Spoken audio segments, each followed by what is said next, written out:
भगवत गीता यथारूप अध्याय 3 कर्म योग श्लोका 3.3 श्री भगवान उवाच लोके स्मृति विद्या निष्ठा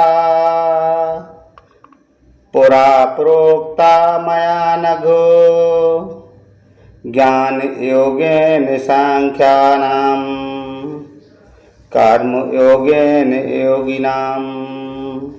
भावार्थ, श्री भगवान ने कहा, हे निष्पाप अर्जुन, मैं पहले ही बता चुका हूँ कि आत्म साक्षात्कार का प्रयत्न करने वाले दो प्रकार के पुरुष होते हैं। कुछ इसे ज्ञान योग द्वारा समझने का प्रयत्न करते हैं तो कुछ भक्तिमय सेवा के द्वारा। तात्पर्य, द्वितीय अध्याय के 39वें श्लोक में भगवान ने दो प्रकार की पद्धतियाँ का उल्लेख किया है, सांख्य योग तथा कर्म योग का बुद्धि योग। इस श्लोक में इनकी और अधिक स्पष्ट विवेचना की गई है। सांख्य योग अथवा आत्मा तथा पदार्थ की प्रकृति का वैश्लेषिक अध्ययन उन लोगों के लिए है जो व्यवहारिक ज्ञान का दर्शन द्वारा वस्तुओं का चिंतन एवं मनन करना चाहते हैं। दूसरे प्रकार के लोग कृष्ण भावना अमृत के कार्य करते हैं, जैसा कि द्वितीय अध्याय के 61वें श्लोक में बताया गया है। 39वें श्लोक में भी भगवान ने बताया है कि बुद्धि योग या कृष्ण भावना अमृत के सिद्धांतों पर चलते हुए मनुष्य कर्म के बंधनों से छूट सकता है तथा इस पद्धति में कोई दोष नहीं है।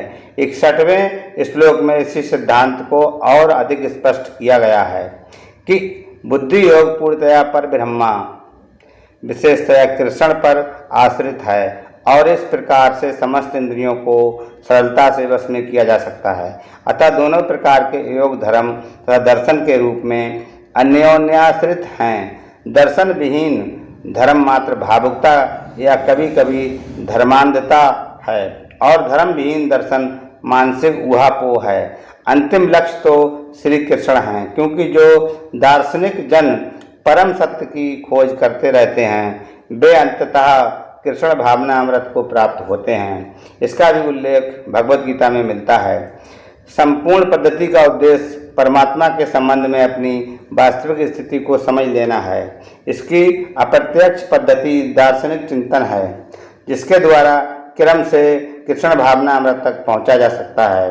प्रत्यक्ष पद्धति में कृष्ण भावना अमृत में ही प्रत्येक वस्तु से अपना संबंध जोड़ना होता है। इन दोनों में से कृष्ण भावना अमृत का मार्ग श्रेष्ठ है, क्योंकि इसमें दार्शनिक पद्धति द्वारा इंद्रियों को विमल नहीं करना होता। कृष्ण भावना अमृत स्वयं ही शुद्ध करने की प्रक्रिया है और भक्ति की प्रत्यक्ष विधि सरल तथा दिव्य होती है। हरे कृष्णा।